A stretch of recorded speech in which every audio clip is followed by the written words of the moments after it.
muy buenas noches, bienvenidos, bienvenidas, todo un placer.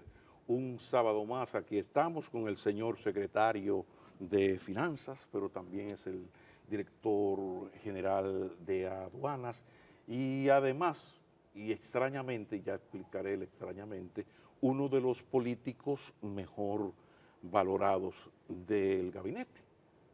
Por ahí tendremos que comenzar después de saludar a Eduardo Yayo Sanz Lobato. Un placer. Pablo, como siempre, muy contento de estar aquí, entretenido de conversar contigo y además elogiado con esa valoración. Yo espero que sea verdad. No, lo que pasa es que voy al dato, al facto. Estuve revisando encuestas que se han presentado y Eduardo Yayo Sanz Lobatón sale entre los funcionarios mejor valorados. Me llama la atención, quiero ser sincero, porque es que hay cargos malditos, muy poco populares, pero que son cargos jodidos. O sea, usted cobrar no es muy simpático. Entonces, ¿cómo explicar, y esa es la primera pregunta, que un director de aduanas, cargo ingrato, donde hubiese un cargo ingrato, esté entre los más populares y los más mejor valorados? Es el concepto. Por favor. Mira, Pablo, yo he dicho en algunas reuniones íntimas que estos temas de las encuestas y la valoración de los funcionarios a mí me parece irrelevante, porque de lo que se trata es de ayudar la transformación que encabeza Luis Abinader en este país. Los cambios de paradigma que con el año y medio que llevamos al frente del Estado, el gobierno del presidente Abinader está presentándole a esta sociedad, requiere de un compromiso, de un acuerdo entre los miembros de ese equipo que estamos implementando las medidas en cada una de las áreas. La Dirección General de Aduanas ha sido privilegiada con el apoyo del presidente para una serie de transformaciones que modernizan la gestión del comercio exterior. Y el año 2021 pasará a la historia como uno de los años más transformadores y más importantes del comercio exterior de la República Dominicana. Pero no es porque yo lo diga, sino porque hay datos específicos. Para empezar, la primera labor de una entidad recaudadora de impuestos son los ingresos al arca del Estado.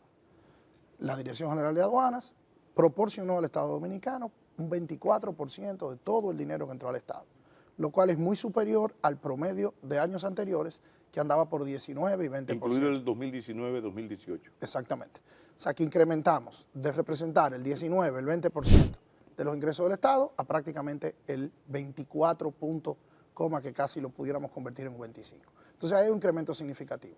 Cuando baja las cifras del 2019, que es el último año prepandemia, versus las cifras del 2021, que hemos tenido hasta nuevos brotes de COVID, que hemos tenido de todo tipo de situaciones, porque venimos con el COVID del 2020 y en el 2021 se manifiesta, tú tienes un incremento vis a vis los ingresos indexado a la tasa del dólar.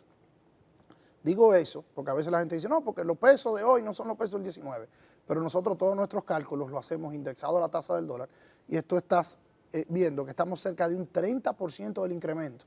O sea, de un 30% más de dinero del 2019 al 2021, cuando en el 2019 no había efecto de la pandemia.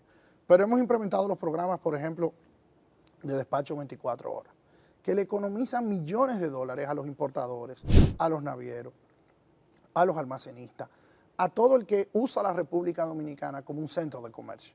Por eso inclusive estuvimos en el mes de noviembre en la ciudad de Dubái, donde hicimos una exposición de la República Dominicana como hub logístico frente a representantes de más de 100 países y donde estuvimos hablando claramente de cómo este país, con más de 8 aeropuertos internacionales, con 12 puertos, con toda una infraestructura al servicio del comercio exterior, con un crecimiento de las zonas francas, que también son supervisadas por la Dirección General de Aduanas, donde hemos logrado por primera vez en la historia de la economía dominicana, durante más de 5 meses seguidos, exportarle al mundo productos y servicios dominicanos por más de $1.000 millones al mes. Volviendo al despacho 24 horas, ya tenemos más de 4.500 entidades, importadores, que están despachando su mercancía en 24 horas, lo cual posibilita que, por ejemplo, si usted es un productor de flores en Colombia o usted es un productor de café en Costa Rica y ese producto usted lo quiere poner en Minnesota o en París, Francia, pasen por la República Dominicana, lo cual es la esencia de lo que queremos contribuir con un hub logístico. Pero para un último ejemplo, hablemos de ese proceso, del cómo lograr la gran meta del hub logístico. Por ejemplo, te voy a dar un ejemplo. ¿Qué se ha hecho? Un ejemplo práctico. Una multinacional de reconocido importancia, que con la venia tuya la voy a mencionar aquí como ejemplo punto, que son los fabricantes y productores de productos de goma, ¿no? Goodyear. Cambia su fábrica de distribución en Zaragoza, España, y viene y la instala aquí en República Dominicana, fruto de algunas de las gestiones que estuvimos haciendo cuando estuvimos en la Feria de Logística del Mundo, que estuvimos en la ciudad de Dubái. Fíjate cómo esa multinacional viene a ensamblar, a terminar, a etiquetar, a terminar de empacar sus productos para mandarlo a toda Latinoamérica desde la República Dominicana. Esa es la definición de un hub logístico. Pero del mismo modo ahora lo estamos haciendo, inclusive, con ¿Qué novedades. tanto está avanzando? Yo quiero insistir, ¿qué tanto? Me hablas de Goodyear, que eso es mucho, pero ¿qué más? ¿Cómo va ese proceso? Yo estoy convencido de que nosotros nos vamos posicionando. La economía dominicana hace 40, 50 años era una economía agrícola basada en el café, el cacao, el azúcar y demás. La economía del postre. Exactamente. Y después de eso, 25, 30 años luego, la visión del sector turístico dominicano implementa otro gran sello a la economía dominicana, combinado con las remesas de nuestros dominicanos ausentes. Esos eran los tres grandes rubros de la economía dominicana. El gobierno de Luis Abinader ha puesto front and center, o sea, en el medio de todo, a la logística. Y por eso tenemos primero una nueva ley general de aduanas que fue, por cierto, promulgada en agosto del 2021. ¿Para qué sirve? ¿En qué ha cambiado esa ley? ¿En qué beneficia al importador, exportador? ¿Con qué se come eso? Para darte un pequeño ejemplo, Sí. Tú vives en Providence Okay. o vives en Massachusetts, le quieres mandar una mudanza o quieres regalarle una televisión, quieres regalarle cualquier cosa a un pariente que está aquí. Ya tú lo puedes mandar en el shipping, todo. Y por las facilidades de la nueva ley general de aduana, tú puedes pagar el impuesto estando en Massachusetts, estando en Providence, mandarle un recibo al que está aquí, el que está aquí va al muelle, lo busca y eso está pago y se lo lleva. Antes de la ley general de aduana, detallitos como ese no se podía. Por ejemplo, pero eso es trascendental, Mira, eso pierden muchas cosas ahí, muchas mercancías. Parece una pendejada, pero no lo es. Del mismo modo, el tema de la firma electrónica. Del mismo modo, el hecho de que antes venía mercancía, no la pagaban, se producían muchísimos escapes, porque había que esperar 6 meses para poder incautar la mercancía, donarla, se perdían medicinas, alimentos, muchísimas cosas. Ahora con la nueva ley general de aduanas tenemos una mayor facilidad y certidumbre y hay un mayor debido proceso para el importador también reclamar sus derechos. La Dirección General de Aduanas, que tradicionalmente tenía muchos elementos arbitrarios y muchos elementos discrecionales, con esta nueva legislación está mucho más reglamentada. Antes, la pluma de un director podía transformar una multa de 100 millones de pesos, ponerle en 20 millones de pesos, sin ningún tipo de proceso al que se le podía dar seguimiento. Ahora se han generado unos comités y la Dirección General de Aduanas funciona cada vez más como una entidad financiera, con sus comités de aprobación, con sus comités de crédito. Entonces, esa es la visión de una institución que ya no solo cobra impuestos, sino que facilita el comercio. Fíjate que nosotros, a través del Comité Nacional de Facilitación de Comercio, que antes era una idea, era un impulso, la Ley General de Aduanas también lo instituye como ley y pone a la dirección como director ejecutivo de ese instrumento donde está el Ministerio de Industria y Comercio, el Ministerio de Defensa, el Ministerio de Agricultura, el de Salud Pública, el de Medio Ambiente, porque fíjate que la gestión aduanera no solo depende de aduana. Si usted es un importador y usted trajo productos comestibles, bueno, pues eso tiene que ir al Ministerio de Agricultura a conseguir un permiso, tiene que ir al Ministerio de Salud Pública a pedir un permiso. Si usted es de la industria de la construcción y trae un producto para venderlo aquí para la fabricación de viviendas, usted necesita un permiso de medio ambiente, necesita un permiso de industria y comercio. Entonces, todo eso lo hemos centralizado en la ventanilla única de comercio exterior, a la que le hemos dado un rango legislativo, a la que le hemos puesto en el medio del Comité Nacional de Facilitación de Comercio, para de ese modo facilitar el trámite. Recuérdate que el presidente Abinader, uno de sus proyectos esenciales, fue la ley de burocracia cero, gobierno eficiente. ¿Cómo ha mejorado eso en los hechos, en la aduana de hoy, 17 meses después? Cuando nosotros llegamos... Lo de ventanilla única estoy hablando. Cuando nosotros llegamos, los permisos de ventanilla única tenían un promedio entre 7 y 8 días para salir. Hoy tienen un promedio de 30 a 48 horas, o sea, menos de 2 días. Hemos reducido 5 días en el promedio de tramitación. No porque lo decimos nosotros, sino por estudios que han hecho entidades independientes de la Cámara de Comercio. Hemos sido reconocidos, por ejemplo, por la Agencia Nacional de Navieros, con este tipo de tramitación, de facilitación de tramitación. Entonces, se repercute en dinero, porque hay más dinero para las arcas del Estado. Se repercute en eficiencia, que también es dinero que no se cuenta porque es un dinero que se lo ahorran los importadores, los contribuyentes y la gente que está comprando los productos en todas partes. La gestión que nosotros hicimos, por ejemplo, para trabajar junto al Ministerio de Agricultura, por instrucción del presidente, que por primera vez creó por decreto una comisión para monitorear los precios de los productos de primera necesidad. Y cuando, por ejemplo, el pollo no subía de precio porque el flete de Estados Unidos subía un poco de precio o porque había cualquier situación, entonces nosotros íbamos a Brasil y coordinábamos con los importadores de pollo para que trajeran los insumos de Brasil. Lo mismo con los embutidos. Entonces hubo una gestión para paliar la gran crisis mundial de precios que no nos lo inventamos nosotros. El petróleo tiene el precio hoy más caro que ha tenido en los últimos 10 años. Y a través de la gestión de facilitar el comercio, humildemente en la Dirección General de Aduanas hemos contribuido con eso. Me imagino que todo eso obedece, entre otras cosas, al plan estratégico. Hablemos de los componentes de ese plan estratégico para seguir viendo las virtudes y lo logrado en estos 17 meses. Ya regresamos. Eduardo Yayo Sanz Lobatón, plan estratégico. ¿Cómo se llega al diseño de un plan estratégico que, por lo que me has explicado, está dando buenos resultados? Pero ¿cómo se llega y se definen esos componentes para luego actuar? Mira, Pablo, todo parte de la cabeza. La verdad es que el presidente de la República, a través de su gabinete económico que preside el ministro de Finanzas, nuestro buen amigo Jochi Vicente, que junto al director de la Dirección General de Impuestos Internos también, Luis Valdés, hemos hecho un trabajo, desde mi punto de vista, que los números están ahí, no lo evaluemos. La economía dominicana ha sido valorada por los calificadores de riesgo, por los organismos internacionales, como una economía muy robusta frente al manejo de la pandemia. Entonces, desde ese comité salen objetivos esenciales en cuanto a la disminución de la burocracia, en cuanto a las metas financieras que tenemos que cumplir, porque ¿cómo evalúo yo, por ejemplo, administrador general de aduana en el puerto de Caucedo, o en el puerto de Puerto Plata, o en el de Barahona, o en el de... ¿Cómo lo hago? Bueno, porque nosotros, igual que como hace cualquier tipo de entidad financiera, tenemos promedios, tenemos metas. Entonces, de ahí sale un primer paso. Ya cuando eso llega a cada una de las instituciones, en el caso de nosotros, lo primero que hicimos fue que hicimos una ronda de entrevistas con los principales socios de la Dirección General de Aduanas. ¿Y quiénes son los socios de la Dirección General de Aduanas? Los contribuyentes. Y nosotros hemos cambiado la visión. Los contribuyentes no son los delincuentes evasores a los que hay que caerle arriba. No. Los contribuyentes son la savia de la economía dominicana. Son los que dan trabajo, son los que invierten, son los que asumen riesgo. Entonces nosotros hemos tratado de cambiar la dinámica y hemos tratado de ir donde ellos. De ahí sale el programa de 24 horas. De ahí sale el programa Exporta Más. ¿Qué es el programa Exporta Más? Nosotros cogimos a 100 exportadores,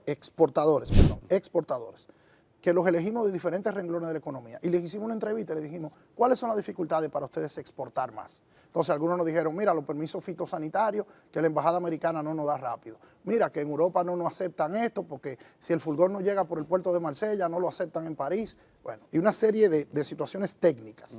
Entonces nosotros, a través de un equipo de gente, de una subdirección que tenemos, comenzamos a trabajar esos hitos y comenzamos a acompañarlos. Y eso ha generado el incremento fundamental de las exportaciones. Otra cosa, la calificación OEA, que era Operador Económico Autorizado, que existe hace años y que hemos hecho acuerdos con otras aduanas como la de Guatemala, la de Costa Rica, dentro del marco del CARICOM, para que si yo le doy una clasificación a Pablo, esa clasificación Pablo la puede usar en Costa Rica, la puede usar en México, la puede usar. Pero ¿qué pasa? Esa calificación OEA, Pablo, solo era para las grandes multinacionales, para las grandes empresas, y nosotros creamos, eso es autoría de esta administración, la OEA MIPYMES. Y hemos cogido una serie de empresas pequeñas, por ejemplo, por primera vez. Que siempre son la mayoría en casi exacto, todo. por primera vez, porque se trata de democratizar, de hacer la economía más horizontal y menos vertical. Nosotros en Santiago de los Caballeros, por primera vez, otorgamos 60 calificaciones OEA a empresas de la región norte del país, ¿Y de Puerto Plata. qué tan difícil es lograr esa certificación? Bueno, era muy difícil antes. Hoy, evidentemente, hay una serie de cánones legales, tú tienes que tener, los servicios de inteligencia no pueden tener problemas contigo, evidentemente, de ningún tipo. Tú tienes que tener un historial crediticio, no tiene que ser profundamente robusto, pero tiene que dar connotaciones de seriedad, de integridad, de cumplimiento, porque al final es prácticamente un certificado de buena conducta comercial que se te está entregando. Un acto de confianza, ¿verdad? Exactamente. Entonces, el hecho de que nosotros hayamos hecho eso con MIPYMES, entonces tiene un resultado específico en la creación de empleo, en la creación de ampliar la base de crédito de la banca nacional, porque hay más empresas con flujo comercial. Entonces es un círculo virtuoso lo que hemos tratado de hacer con eso. Y todo eso se parte del plan estratégico. ¿De cuál es el objetivo? Bueno, señores, como dice el presidente Abinader, empleos, empleos, empleos y más empleos. Entonces, es de ahí, primero hay una discusión a nivel del gabinete económico, después hay una discusión a nivel de las personas con las que la institución interactúa y después los equipos técnicos, que les voy a decir la verdad, yo creo que el principal logro, cuando la gente me pregunta qué hemos podido, si alguien me dice, ¿qué es lo que más te ha satisfecho de tu paso por las aduanas? Yo diría, el equipo que hemos logrado conformar entre expertos aduaneros de toda la vida y gente nueva, gente que se ha decidido a servirle a su país, profesionales de muchísimo nivel, de muchísimos sitios. En aduana se respetó ese profesional de experiencia que tiene 15, 20 años, algunos han hecho maestría especializados en el procedimiento. A ese profesional técnico se le respetó. Hay una función técnica en instituciones como la Dirección General de Aduana que la visión moderna de la Administración del Estado debe priorizar y al mismo tiempo, siendo yo, como soy, un actor político y una persona cercana a lo que el presidente de la República representa, tenemos la obligación de también incorporar al tren gubernamental a la gente que hizo posible este cambio de paradigma y que deben ser los técnicos de mañana, porque al final del día es el viejo adagio de la gente muy joven, de que no tengo trabajo porque no tengo experiencia, pero no me dan el trabajo porque no tengo la experiencia. ¿Cómo consigo la experiencia? Entonces, hay que ver, y eso es parte importantísima de la gerencia que hay que tener en el siglo XXI frente a un cambio político de esta naturaleza. ¿Y el equilibrio? ¿Cómo se logra el equilibrio? Que no sea un borrón, una planadora, pero tampoco que los compañeros con formación tengan la oportunidad, el equilibrio. Lo primero es con sensatez y prudencia, y segundo, con la firme decisión de que las cosas se pueden hacer bien y de que el talento de los dominicanos no es exclusivo de ningún sector. Así como la seriedad del pueblo dominicano no anda en el bolsillo de ningún sector, la capacidad del pueblo dominicano no anda en el bolsillo de ningún sector, y lo que hay que saberlo combinar. Y yo creo que hasta ahora el gobierno del presidente Abinader ha hecho posible eso. Y en la Dirección General de Aduanas yo creo que hemos hecho una combinación que hasta el día de hoy y en manos de Dios, yo creo que no va a salir bien. En el país es un tema fundamental esto de la corrupción, que tiene que ver con la evasión también y tiene que ver con el contrabando. ¿Cómo ha mejorado el tema del contrabando en la Dirección de Aduanas? ¿Eso ha mejorado? ¿Sigue de manera preocupante? Primero, los números también de los hallazgos sí. de drogas, cigarrillos, dinero en efectivo, etcétera. En promedio, por ejemplo, para darte un dato, los cigarrillos ilegales, que es un mecanismo que el crimen organizado usa como moneda de cambio, porque tú entras cigarrillos y esos cigarrillos los venden en los colmados y en los asuntos informales, eso se convierte en efectivo rápido. Y por las nuevas leyes de lavado de activos, ya para el crimen organizado es más difícil hacer una transferencia bancaria, etc. Entonces tienen que irse a esos productos que son monetizables inmediatamente para hacer su transacción. Al último conteo, que fue en octubre, finales de octubre, principio de noviembre del año pasado, nosotros habíamos incautado un 48% más de cigarrillos ilegales que el año pasado, que el año de 2019, perdón. Entonces, eso te dice. Del mismo modo, hubo una felicitación inclusive que hicieron los organismos de la Embajada Americana, donde incluyeron a la DNCD, incluyeron a los organismos de seguridad del Estado y también a la DGA, porque se ha incautado más droga en ese momento, en esos últimos 8 meses, que en los últimos 4 años. Entonces, definitivamente, está el reflejo ahí. El tema de la evasión, yo creo que los números de la Dirección General de Aduana hablan de eso, porque somos el mismo número de habitantes, estamos consumiendo los mismos refrescos, estamos comprando la misma camisa, estamos usando el mismo, o sea, estamos comprando los mismos relojes, porque somos 11, 12, 13 millones de habitantes, mal contados, pero somos lo que somos. Entonces, definitivamente, el incremento en los revenues y en los ingresos de la Dirección General de Aduana te dice que evidentemente vamos por buen camino. Claro, que hay espacio de mejoría, siempre lo hay. Siempre lo hay, porque algo que me dijo de manera muy jocosa en una de mis primeras reuniones, nosotros nos juntamos con los amigos de CBP, que son las aduanas de los Estados Unidos, y también con los amigos de la Unión Europea, con los amigos de China también, que tienen un porcentaje importante de nuestro comercio. Y en una de esas rondas de conversaciones al principio, me dijo uno de los funcionarios de la Embajada de Estados Unidos que ellos tenían drones, satélites, personal calificado, todo lo que había por haber. Y sin embargo, en las ciudades norteamericanas tú todavía encontrabas drogas ilegales y encontrabas situaciones. Como queriéndome decir, esto es un proceso constante.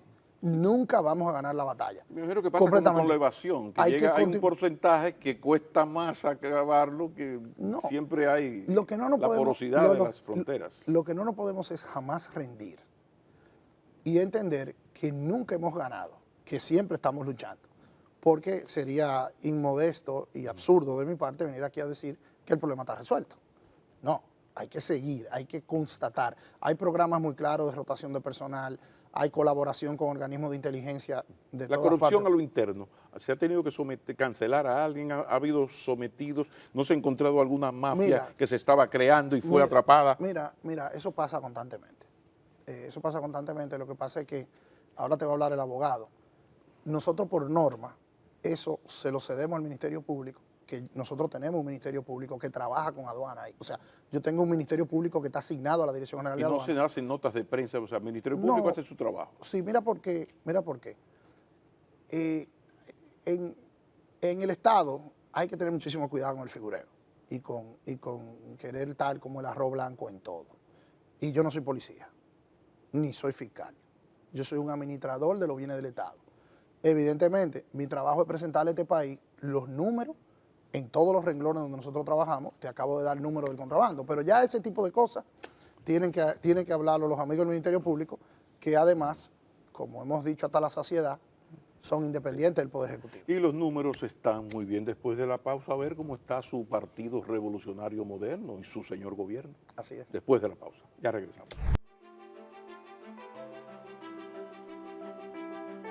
Señor director de aduanas, pasemos ahora a conversar con el secretario de Finanzas del gubernamental PRM. ¿Cómo anda el PRM? Vi que se reunió la dirección ejecutiva el miércoles. ¿Cómo andan las cosas y los pasos hacia el proceso de elección de las autoridades? Mira, lo primero es que yo me siento muy orgulloso de pertenecer a la dirección del Partido Revolucionario Moderno. Y eso parece un cliché, pero yo lo digo convencido de que en este país los partidos políticos se han desacreditado, de que la gestión en la política se ha desacreditado. Yo recuerdo hace unos años que yo tuve que ir a una de esas cosas que hacen en los colegios, que los padres tenemos que ir a decir lo que somos. Entonces yo recuerdo que mi hijo en esa época tenía 13, 14 años. ¿Es el del problema conmigo? Sí, es el que tiene algún conflicto de intereses contigo. Sí. Y cuando vamos, que él me dice, papi, ¿tú vas a decir que eres abogado o político? Le digo yo las dos cosas. El tiguerito me puso la mano en la cabeza, relajándome. Pero la verdad es que la política lamentablemente se ha desprestigiado. Claro. Y yo creo que parte de lo que Luis Abinader y esta coalición que gobierna le está ofreciendo al país es el mensaje contundente de que la política se puede hacer bien, se puede hacer de cara al sol, se puede hacer con integridad y con firmeza, claro, con controversias, con diferencias, pero de esa manera. Y el PRM ha dado muestras de eso. Evidentemente, ha sido un año y medio de mucha transición. Tú no puedes desmontar 20 años de gobierno de una filosofía y una visión anterior, que evidentemente los resultados de esa forma de ver la vida están ahí. tú no puedes montar 20 años en uno. Y entonces hay cosas que están pendientes. Pero nosotros ahora acabamos de terminar un trabajo muy bonito de una comisión de reforma estatutaria que preside el buen amigo Eddie Olivares, donde están los doctores Antoliano Peralta, Sigmund Freud, también está el buen amigo Luis Soto, y todo un grupo de juristas que comenzaron a homogenizar a los estatutos del PRM con la ley de partido y con la Constitución de la República. Porque igual que como un partido político, es un organismo vivo que cambia cuando, o sea, que está todo el tiempo en ebullición, porque el objetivo de un partido, Pablo, es representar una sociedad. Entonces, la sociedad no quiere hoy lo que quería en 1985, ni lo que quería en 1995. Entonces, eso es algo que todos tenemos que entender. ¿Y cómo desmontar esa cultura política heredada y dominante? Mira, lo primero es que ya hay muchas cosas fundamentales que hemos logrado. Lo primero es que aquí toda la vida se dijo, un partido nuevo no gana el poder. Bueno, el PRM en 5 años lo fundamos, lo hicimos, lo luchamos y estamos en el poder. También se decía, no, que la mujer y la juventud no tenían espacio. Bueno, te ponía a ver la diputada más joven del PRM, la senadora más joven del PRM. Al Ministerio Público no podía ser independiente porque los políticos, ahí tenemos el Ministerio Público independiente, por cierto, con 2 mujeres a la cabeza. O sea, nosotros hemos comenzado a demostrar que se puede demostrar la cultura política. Los cargos más importantes de este gobierno, tú te vas desde el Ministerio de Turismo, al Ministerio Administrativo, a INAPA, a la CAS, a Supérate, a todas partes, y tú te vas a dar cuenta que es una generación emergente que nació después de 1980. Este país lo está gobernando una generación que nació después de 1980. La generación que está gobernando este país nació después del gobierno de Antonio Guzmán. Entonces eso es un cambio de paradigma, que quedan ráfagas, que todavía hay una cultura política que hay que entender. Claro que sí, pero nosotros estamos en una unidad monolítica para responderle a esta sociedad que salió a marchar, que salió a protestar, que salió a luchar contra un partido de la Liberación Dominicana, que al margen de aquellos logros interesantes del 96 y etcétera, y de gente muy valiosa que hubo ahí también, se degradó al punto que para todos representó una vergüenza. O sea, que han pasado cosas en la conducción del Estado Dominicano que a cualquier dominicano de buena voluntad le hace bajar la cabeza. Y lo que nosotros queremos, y humildemente entiendo que al día de hoy estamos logrando, no hemos terminado, faltan muchos retos. Esto no es, como decía en el segmento anterior, no se trata de cantar victoria, se trata de entender la lucha que tenemos de frente. Al día de hoy, el Partido Revolucionario Moderno le está devolviendo a este país el orgullo de ser dominicano. Muy bien, se oye muy bonito, pero porque es verdad. Sí, pero viene una prueba de fuego. No, Vienen bueno, unas elecciones internas y yo veo ¿cuál es el a problema? 2 alternativos con un discurso convincente, frontal, ¿Y cuáles son duro. Aquí estuvo un Guido Gómez Mazara que fue, óigame, terrible, y no he podido entrevistar al ingeniero Alburquerque, pero que tiene también otro discurso, y son elecciones, me imagino que democráticas. Mira. ¿Cómo se van, por cierto, cómo serán las primarias? Mira, vamos, A ver. como decía, Como Jack. como decía Napoleón Bonaparte, vísteme despacio, voy deprisa. Mira, primero te voy a dar una anécdota jocosa. La primera vez que yo trabajé con Guido. Yo era un muchacho muy joven y Guido era el consultor jurídico del Poder Ejecutivo y me dio esa oportunidad. Yo trabajé como paralegal, asistente en la consultoría jurídica de aquellos años. Jovencito, 20 bajititos. por decirte que yo soy amigo de Guido hace muchísimos años. Y creo que Guido representa un segmento interesante y que tiene un discurso importante y que debe jugar parte de este proceso y que lo merece. Sus luchas lo merecen. El doctor Alburquerque, con quien también tengo una larga relación, inclusive que viene de mis padres, es un hombre que ha luchado por la democracia dominicana y que también tiene su espacio. Los partidos políticos no son grupos de oraciones religiosas, ni son conventos de niños cantores, ni nada por el estilo. Los partidos políticos conjugan y administran intereses, ambiciones, y eso hay que entenderlo. Los partidos políticos no son un coro un coro para cantar en la iglesia los domingos. Entonces, evidentemente habrá controversias. ¿Cuál es la diferencia entre el modelo de partido que quienes lo fundamos estamos decididos a construir y a defender el modelo de partido político que administra sus diferencias, las supera y avanza. No hemos dicho nunca que en el PRM no habrá diferencia, ni que no habrá competencia. Sí, pero vamos a ver cómo van ustedes a solucionar esas con contradicciones. Con métodos democráticos. ¿Cómo se va a hacer la elección? Pero mira, ¿Por delegados? ¿Cómo va a ser? Nadie puede pensar. Membresía. Nadie puede pensar que Luis Abinader, que José Ignacio Paliza, que Carolina Mejía, que de Línea Ascensión, que aquí hay una trayectoria. Nosotros no caímos, esto no es una mata de guanábana que dejó caer una guanábana. Aquí todo el mundo tiene historia para atrás. Aquí no hay aparecidos. Y lo único que nosotros hemos sido toda la vida luchadores por la democracia. Y usted sabe lo que era enfrentar el gobierno de Danilo Medina y enfrentar lo que pasó en el PRD. Se nos va a olvidar a nosotros que nosotros fundamos el Partido Revolucionario Moderno cuando yo y otros, como Manuel Esquia Guerrero, como Sigmund Freud, como Cristóbal Rodríguez, como Eric Raful, fuimos los abogados que cogimos más de 30 sentencias de un Tribunal Superior Electoral, que íbamos con verde y estaba mal el verde, íbamos con negro y estaba mal el negro, íbamos con blanco y estaba mal el blanco.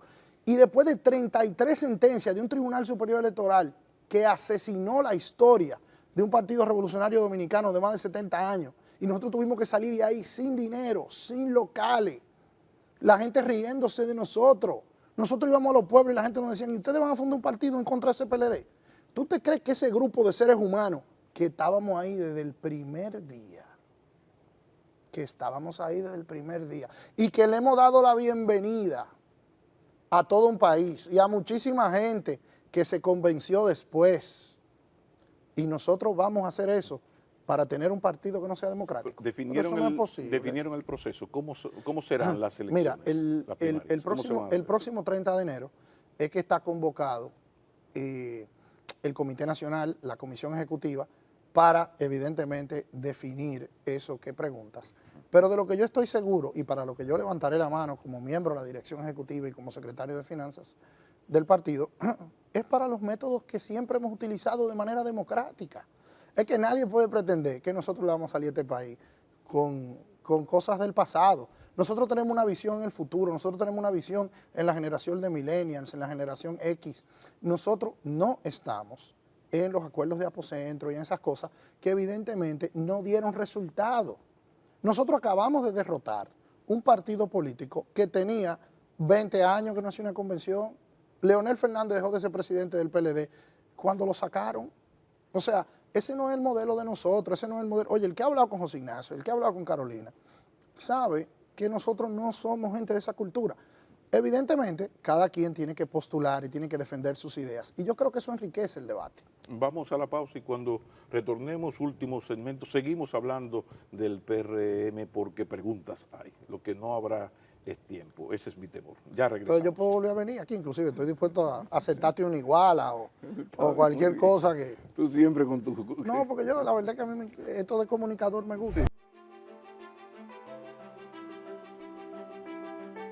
En el último segmento, si estás de acuerdo, me gustaría que habláramos de algo fundamental y que no se ha hablado mucho, pero como mencionaste las crisis del PRD, los esfuerzos, ese proceso del Tribunal Electoral, todo esto para la formación del PRM, ¿cómo fue el momento? Yo recuerdo en el caso del PLD siempre se habla que la casa de Franklin Almeida, que don Juan fue, ¿cómo fue la creación, el momentum de la creación del PRM? Mira, a mí eso, yo sé que tú estabas ahí. Eso lo hemos hablado en otros escenarios y yo siempre le atribuyo, y parecería un cliché o parecería simplemente que estoy hablando del presidente, ¿no? Pero la verdad es que yo te voy a hacer una confesión aquí. Yo no fui un convencido inmediatamente del PRM. Yo tuve grandes discusiones con Luis Abinader cuando Luis, a la sugerencia de algunos, por ejemplo, recuerdo a Hugo Tolentino Dip y a otros que comenzaron a decir no se puede con Miguel, aquí no hay nada que hacer. Nosotros estábamos en ese momento en los tribunales defendiendo al grupo de dirigentes que habían sido expulsados, que eran Hipólito, Orlando, Andrés Bautista y Gianilda Vázquez, creo.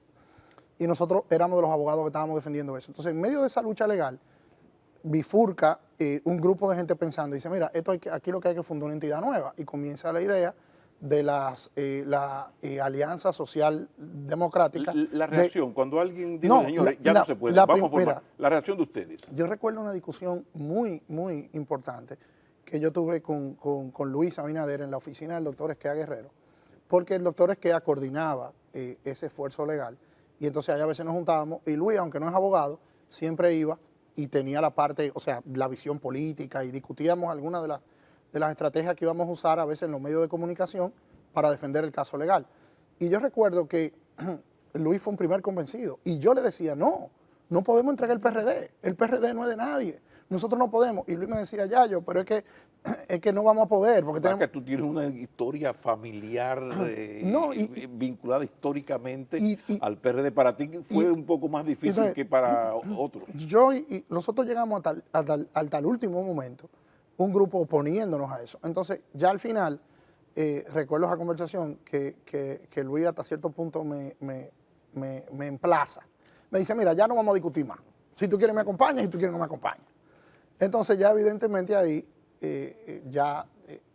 habíamos elegido en Luis la cabeza de playa, habíamos elegido el tema.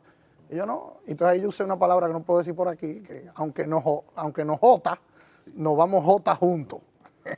Y entonces ahí arrancó el proceso, y la verdad es que en aquel momento la corriente mayoritaria, que se agrupaban los liderazgos de don Hipólito Mejía, que jugó un rol esencial para la fundación del PRM, eso no podemos jamás dejar de reconocerlo, porque don Hipólito era el que venía de ser candidato presidencial y en ese momento tenía una preponderancia en la sociedad dominicana superior a la que podíamos tener nosotros en la cercanía de Luis Abinader. Y entonces ahí salimos, y bueno, y el sacrificio de aquellos dirigentes que habían acompañado a José Rafael Abinader en la fundación de Alianza Social Democrática, que fue el vehículo en el que se convirtió el PRM. Porque acuérdate que en ese momento teníamos el temor de que la Junta Central Electoral... Fue la sombrilla. Sí, porque la Junta Central Electoral y el Tribunal Superior Electoral no nos dejaban tranquilos. Aquí no había libertad de asociación ni nada, entonces no nos íbamos a poner a que nos reconocieran un partido, porque hasta de eso podían ser capaces. Entonces tuvimos que usar una franquicia existente. Y ahí el desprendimiento de don José Rafael Abinader, que Dios lo tenga en gloria. Y ahí comenzamos, entonces ahí se hace primero, recuerdo que tuvimos en un primer comité de finanzas donde tuvo el hoy senador, uno de los senadores importantes del Partido Revolucionario Moderno en ese momento. Comenzamos a trabajar, entonces comenzamos a salir brevemente a buscar locales, a esto. Ahí la verdad es que toda una generación de gente que venía subiendo en aquella organización política asumió los roles de principalía cuando alguna gente no creyeron al principio, y entonces eso dio al pie con una avalancha en la sociedad dominicana de cambio, que yo creo que algún día habrá que escribir el ejercicio de liderazgo de Luis Abinader en la conformación de esa coalición política que después incorporó dignatarios de la sociedad civil, del periodismo, gente, o sea, porque decir que el PRM ganó las elecciones es dejarlo corto. No fue el PRM que ganó las elecciones, fue la sociedad dominicana que se empoderó con el PRM como vehículo, pero fue la sociedad dominicana que se empoderó. Y fue un proceso de verdad que la historia política de este país tendrá que estudiar. No, y ojalá que alguien se ocupe de convertir en texto, en hacer un libro donde se cuente, donde se investigue, se cuenten estas cosas, porque esto es para la historia política y para el futuro. Mira, una cosa va a ser importante. Decía el presidente Fernández en alguna ocasión que aquí había dificultad con la conceptualización. El presidente Abinader y muchos de quienes lo acompañan tenemos un ojo puesto en la historia, un ojo puesto en el legado, un ojo puesto en que la política tiene que ser la lucha de ideas, no la lucha de personalidades. Porque no se trata de que Juan o Pedro, porque Juan sea más bonito o porque Pedro sea... No. Se trata de qué piensa Juan o Pedro. Entonces, como hay un criterio claro de que el pensamiento juega un rol en la función de gobernar en esta coalición, usted puede estar seguro que esa historia la vamos a escribir. Eso se va a escribir, claro que sí. ¿Y cómo se va a salvar el PRM de este descalabro de la partidocracia, no solo en República Dominicana? Hay una crisis de la democracia liberal en todo Occidente, y lo que está de moda es la antipolítica, el partido al punto de que hay movimientos populistas de gente que ni políticos eran, que es siempre ha habido, pero ahora tienen buenas posibilidades de triunfo. ¿Cómo vacunarse contra esto? Definitivamente, Pablo, tú acabas de señalar el principal riesgo, no que tiene el PRM, que tiene todos los partidos políticos. ¿Cuál es la gran diferencia de nosotros con otras organizaciones? Primero, que nosotros entendemos ese riesgo. Y segundo, que la antipolítica sube y baja en las sociedades a través de la historia por los gobiernos que no responden. Además, la antipolítica, que es el trabajo de nosotros explicarlo, tiene su historia. Por ejemplo, ¿quiénes son la antipolítica? Bueno, Adolfo Hitler era antipolítica, Benito Mussolini es antipolítica, Hugo Chávez es antipolítica. Ahí están los resultados de la antipolítica. Bolsonaro, para no irme solamente que los amigos de izquierda no me pongan guapos, Bolsonaro es la antipolítica, que dijo que el COVID era una fantasía. Y el principal. ¿Tú entiendes? Y el más notorio, el señor Trump. Por ejemplo. Y sin embargo, ¿cuáles son los resultados de esa antipolítica cuando tú la miras de adelante para atrás? ¿Dónde están los resultados para esas sociedades? Sin embargo, ¿cuáles son las sociedades que funcionan? ¿Cuáles son las sociedades punteras del mundo? ¿Cómo son gobernadas? ¿Cómo han sido gobernadas por 200, 300 años? Entonces, la democracia liberal atraviesa momentos difíciles por las transformaciones de los paradigmas de las redes sociales, de la comunicación. Vivimos la sociedad instantánea. Después de que tú te acostumbras a los botones, tú quieres satisfacción como te dan los botones, es un asunto hasta programático. Por eso dicen que hay algunas generaciones que ahora tienen problemas con la atención, pues están tan acostumbrados a la satisfacción instantánea que da trabajo. Pero mira, eso cae por su propio cauce, y por eso es que Luis Abinader y esta generación que gobierna con Luis Abinader no le puede fallar a este país. Porque si nosotros le fallamos a este país, quizás no nos sustituya otro partido político, sino que nos sustituya esa antipolítica que suena bonito. O sea, tú te paras aquí en un programa como este y dices, los políticos son ladrones, y la gente te aplaude. Los políticos son sinvergüenza, y la gente te aplaude. Pero eso no es verdad. No lo son todos, no lo son ni la mayoría. Lo que pasa es que ese cliché se va vendiendo y produce una satisfacción instantánea hasta que te gobiernan. La satisfacción y la chulería es hasta que te gobiernan. Desde que un antipolítico te gobierna, pero mira lo que pasó en Bolivia, lo que ahora se comienza a ver en Perú, los hermanos venezolanos. O sea, la antipolítica todavía no tiene resultados exigibles. Claro, pero lo que alimenta la antipolítica es el mal gobierno. Y el mal comportamiento. Ojalá. Bueno, hasta ahora en la República Dominicana no tenemos ese problema. Dios ha de permitir que no lleguemos ahí. Y ese es el trabajo de nosotros que estamos de este lado y de los representantes de medios de comunicación que nos tienen que llamar la atención, supervisar y vigilar, sin tampoco caer en la denuncia alegre que lo único que contribuye es a alimentar la antipolítica. Que yo le dije a un amigo periodista hace unos días, Pablo, que en esa antipolítica, pregúntale cómo le ha ido a los medios de comunicación con esos antipolíticos. Eso sí no entienden la crítica. Eso sí no entienden mucho la crítica. Ese es un argumento sumamente duro y convincente. Muchas gracias, Yayo. Pablo, cada vez que tú quieras. Como siempre ocurre, nos faltó tiempo, pero eso es bueno. Y como yo siempre digo que vengo aquí, cualquier problema que usted tenga en aduana, llamen a Pablo, que Pablo despacha conmigo íntimamente ahí. Señores, ahora sí es verdad que hay que huir rápido. Muy buenas noches. Vámonos.